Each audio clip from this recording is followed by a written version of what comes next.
Alhamdulillah, salatu wassalamu ala Rasulillah wa ala alihi wa ashabihi wa mawal. Asyhadu an la ilaha illallah wahdahu la syarika lah wa asyhadu anna Muhammadan abduhu wa rasuluhu la nabiyya ba'dah. Amma ba'd. Ayyuhan nas, ayyuhal muslimun wal muslimat, a'azzani Allah wa iyyakum. Kita lanjutkan sedikit penjelasan Syekh Muhammad bin Shalih Al-Utsaimin rahimahullah subhanahu wa ta'ala. Qala rahimahullah wa min fawaidi hadzal hadits wujubu ikramis dhaifi liqaulihi alaihi salatu wassalam man kana yu'minu billahi wal yawmil akhir falyukrim dhaifahu.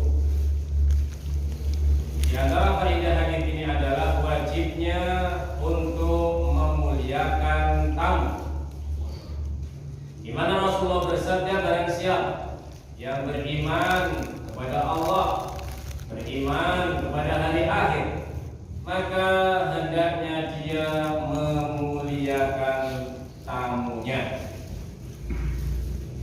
Wa min ikramihi ihsanu diyafatihi wal wajibu fi diyafati yaumin wa lailatin wa ma ba'dahu fahuwa tatawwu wa la yanbahi li dhaifin ay yukthira ala madhifihi bal yajlisu bi qadri darurah fa idza zada ala thalathati ayyam falyasta'din min madhifihi hatta la yukallifu alaih, hatta la yukallifu alaih.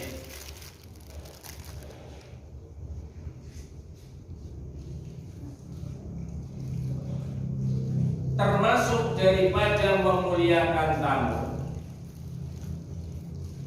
adalah ihsan diyafatihi, hendaknya berbuat baik atas posisi seseorang ketika dia menjadi tamu. Wal wajib fi diyafah, yang wajib di dalam mengurus tamu, yaumin wa lailatin, sehari semalam. Ini yang wajibnya, ya, sehari semalam, ini wajibnya. Wa ma ba'dahu fa huwa tatawwu. Adapun kalau ada tamu sudah sehari semalam, kemudian mau menjelang malam yang kedua atau hari yang kedua, maka bagi tuan rumah menjamu dia itu hukumnya tatawwu, hukumnya sunnah saja. Ada seorang tamu bertamu pada hari Senin pagi, dia datang jam 10 pagi, ya. Maka sang tuan rumah memiliki kewajiban menjamu tamunya, entah itu menyediakan tempat untuk tidurnya, entah itu menyediakan makannya. Kewajibannya adalah sehari semalam. Berarti kalau dia datang jam 10 pagi, nanti sampai jam 10 pagi di waktu hari Selasanya. Ketika sudah hari Selasa, menjelang zuhur dan seterusnya, ini sang tuan rumah hukumnya sunnah saja dalam memberikan jamuan-jamuan kepada tamunya. Artinya kalau memang tuan rumah ternyata tidak bisa memberi makan siang di hari Selasa atau makan malam di hari Selasa, itu tidak terkena dosa. Ya, kenapa? dikarenakan kewajiban dia dalam menjamu tamunya sehari semalam sudah dilaksanakan oleh dia. Adapun yang selainnya atau ya sunnah-sunnah. Nah, maka tidak sepatutnya lidhoifin bagi seorang tamu ayyukfiro ala madhifihi. Tidak sepantasnya bagi seorang tamu untuk kemudian memperbanyak hari-harinya untuk bertamu di tempat tersebut. Harusnya tamu juga tahu dirilah, begitu. Ya, jangan kemudian enak-enakan dikasih makan, dikasih minum, terus nambah hari lagi, kayak orang ngekos. Ya, emangnya ngekos dia. Ya, dia bertamu kok. Ya, nah jadi hendaknya seorang tamu juga memperhatikan hal ini. Hendaknya seorang tamu itu menyesuaikan kadar kemampuan daripada tuan rumahnya terutama. Ya, nah apabila dia akan bertamu melebihi dari 3 hari, falyasta'din, hendaknya dia meminta izin kepada tuan rumah min madhifihi, atas waktu bertamunya tadi, hatta la yukallifa alaih, sampai kemudian tuan rumah tidak merasa keberatan dalam menjamu tamunya tadi. Ya, jadi disunahkan kalau sunahnya sampai 3 hari. Kalau sudah 3 hari, kemudian tamu ini misalkan dia belum kelar urusannya di tempat tersebut. Ya, kalau mau bertamu di tempatnya siapa lagi, saya nggak punya kenalan yang lain, hanya orang ini saja. Bahkan ada tamu datang kepada saya, dia jauh ya dari Jakarta, ada urusan. Ya, ada urusan di Margasari. Dia mengira selama 3 hari urusannya selesai, sehingga dia bisa bertamu di rumah saya 3 hari, dia izin pulang. Qadarullah wa masa'afa'al, ternyata urusannya nggak kelar selama 3 hari. Dia harus nginep lagi mau nggak mau. Kalau mau pulang ke Jakarta urusannya belum selesai. Seandainya mau nginep lagi nggak enak sama saya. Tapi kalau nggak nginep di rumah saya, dia nggak punya teman yang lain yang bisa untuk bertamu pada orang lain. Kalau sudah keadaannya seperti ini, hendaknya sang tamu ini minta izin kepada tuan rumah. Mas, mohon maaf, saya kira pekerjaan saya atau bisnis saya 3 hari selesai, urusan saya selesai. Ternyata kemungkinan masih 2 hari lagi. Mohon maaf, kalau seandainya saya nginep lagi selama 2 hari, memberatkan enggak ya? Nah, maka sang tuan rumah, ya, sang tuan rumah itu jangan pekewa-pekewu. Biasanya kalau orang Jawa kan pekewu ya. Duh, mau nggak diizini nanti dia di mana? Diizini sebetulnya saya sudah berat, misalkan.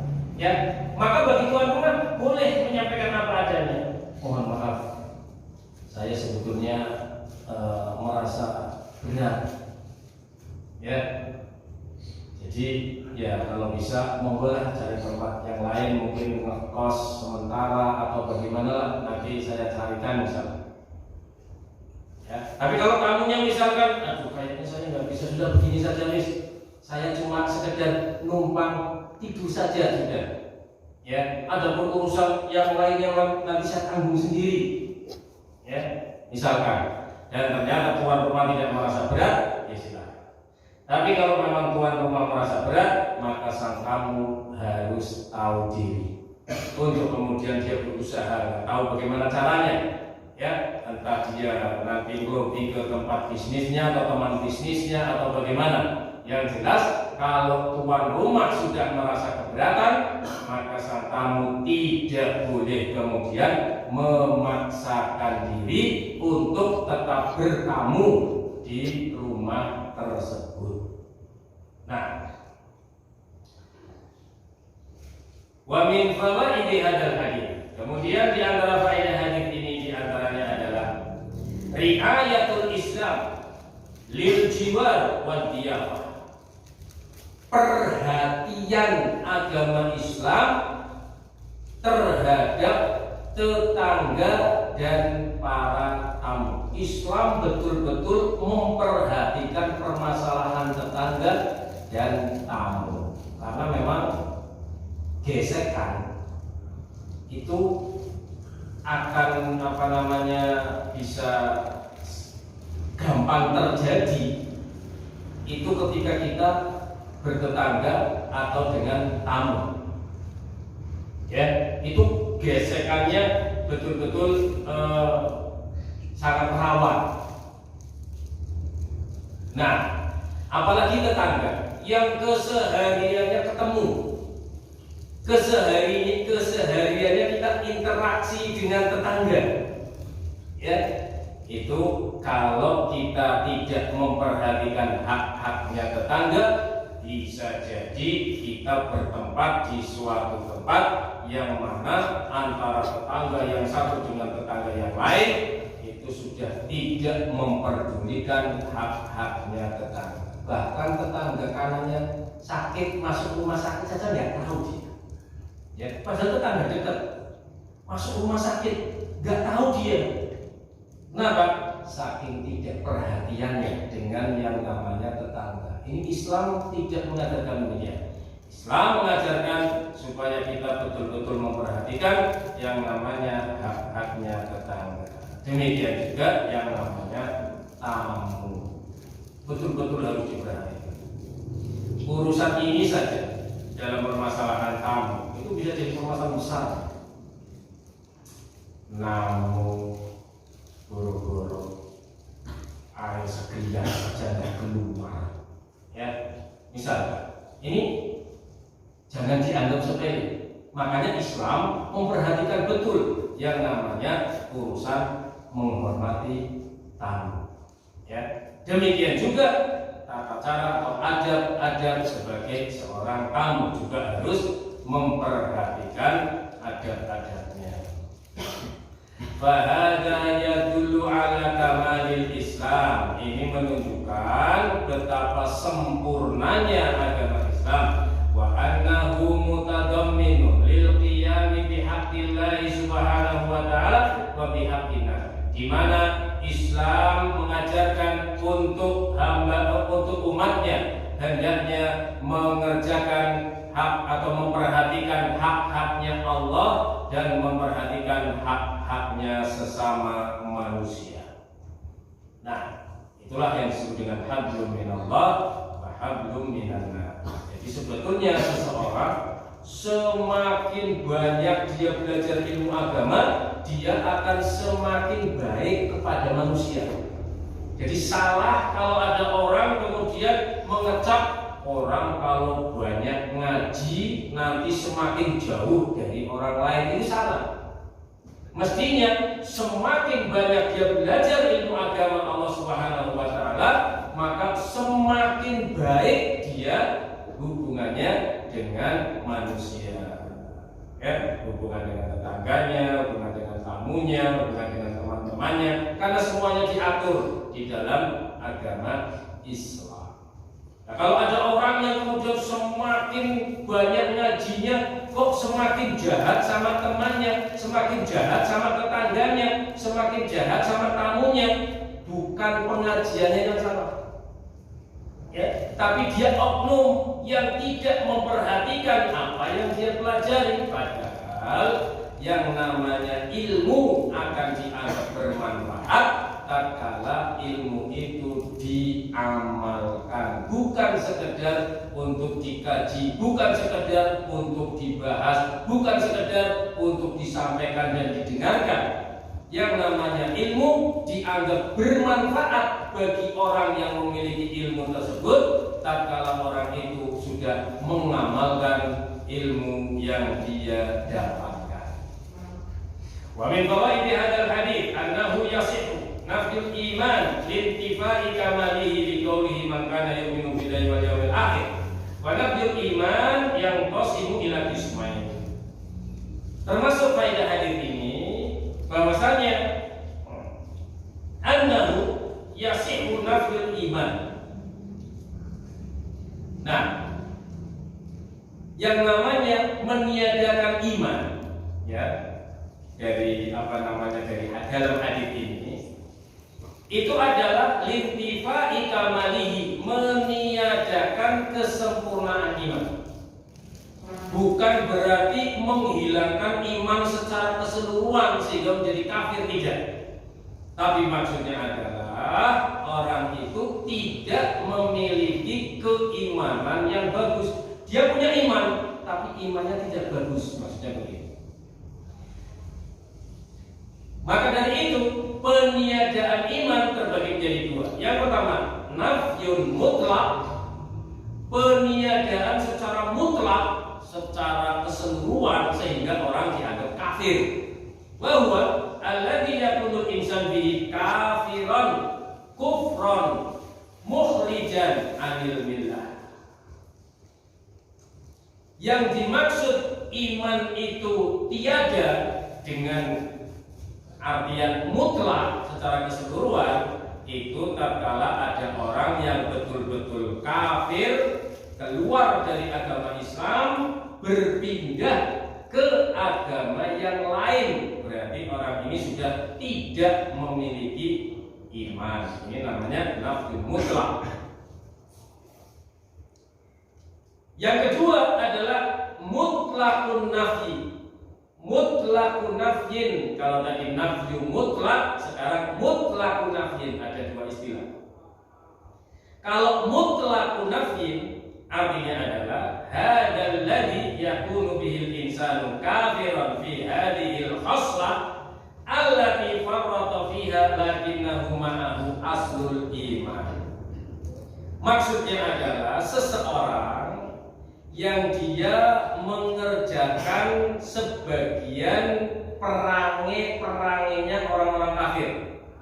Ya, seseorang yang mengerjakan sebagian perangai-perangai atau sifat-sifat yang dimiliki oleh orang-orang kafir. Dalam keadaan dia masih memiliki iman. Dalam keadaan dia masih memiliki iman, tapi dia melakukan perangai-perangainya orang kafir. Seperti tadi, ya, suka mengganggu tetangga, ini perangainya orang kafir dulu, orang-orang jahiliyah. Ya, tidak mau yang namanya semena-mena, ya, dolim, ya, itu perangainya orang-orang kafir, orang-orang Yahudi, orang-orang Nasara. Mereka suka berbuat yang namanya kezaliman. Kalau ada orang berbuat seperti itu dalam keadaan dia masih memegang iman, maka ini namanya mutlaqun nafyi, bukan nafyul mutlak, ya. Nah, wa hadza ma'alaihi ahlus sunnah wal jamaah annal insana qad yajtami'u fihi hisalul iman wa hisalul kufur. Maka dari itu ahlus sunnah wal jamaah mereka meyakini bahwasanya manusia terkadang terkumpul padanya perangai-perangai keimanan dan perangai-perangai kekufuran, dan dia tetap disebut sebagai seorang mukmin. Artinya seorang mukmin terkadang ada juga yang melakukan perangai-perangainya orang-orang kafir, amalan-amalannya orang kafir, tapi dia belum bisa disebut sebagai orang yang kafir. Misalkan yang namanya riba. Riba ini adalah pertama kali yang melakukan praktek riba itu Yahudi. Pertama kali yang melakukan praktek ribawiyah itu adalah Yahudi sejak dulu. Ya, suka makan yang namanya harta riba. Nah, ternyata di akhir-akhir ini kaum muslimin pun mereka terjatuh pada yang namanya perbuatan riba ini tadi.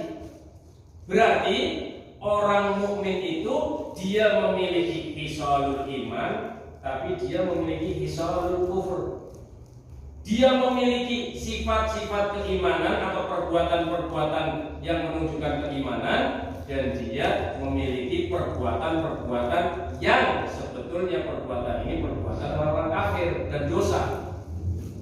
Tapi apakah orang-orang yang mempraktekkan riba kemudian dia keluar dari Islam? Tidak. Hanya saja dia telah berbuat satu amalan yang amalan ini sebetulnya adalah amalannya orang kafir, bukan amalannya orang Islam. Ya, begitu. Jadi Ahlussunnah wal Jamaah meyakini terkadang kaum muslimin terjatuh pada yang namanya perbuatan-perbuatan orang-orang kafir, tapi tidak menyebabkan dia divonis sebagai orang kafir, tidak.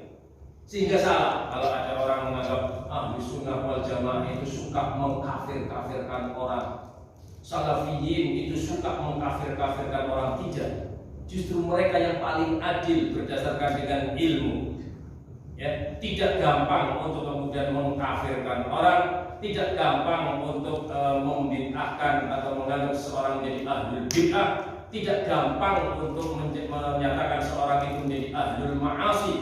Semuanya harus ditimbang dengan ilmu agama Allah Subhanahu wa ta'ala. Tidak sebagaimana orang-orang Khawarij yang mereka mengkafirkan kaum muslimin yang terjatuh pada dosa-dosa besar atau terjatuh pada perbuatan-perbuatannya orang-orang kafir. Nah, kaum muslimin dan muslimat, a'azzanillahu wa iyyakum, ini yang bisa kita sampaikan. Mudah-mudahan Allah Subhanahu wa taala memberikan kekuatan kepada kita untuk kita bisa mengamalkan ilmu yang kita pelajari. Mudah-mudahan kita bisa mengucapkan ucapan-ucapan yang baik, ucapan-ucapan yang tidak menyinggung atau menyakiti orang lain. Mudah-mudahan kita bisa mengamalkan untuk menjadi orang yang bisa memuliakan tetangga kita dan memuliakan tamu-tamu kita. Amin ya rabbal alamin. Akhir kata alhamdulillahirabbil alamin. Subhanallahumma wa bihamdika asyhadu an la ilaha illa anta astaghfiruka wa atubu ilaik. Wassalamualaikum warahmatullahi wabarakatuh.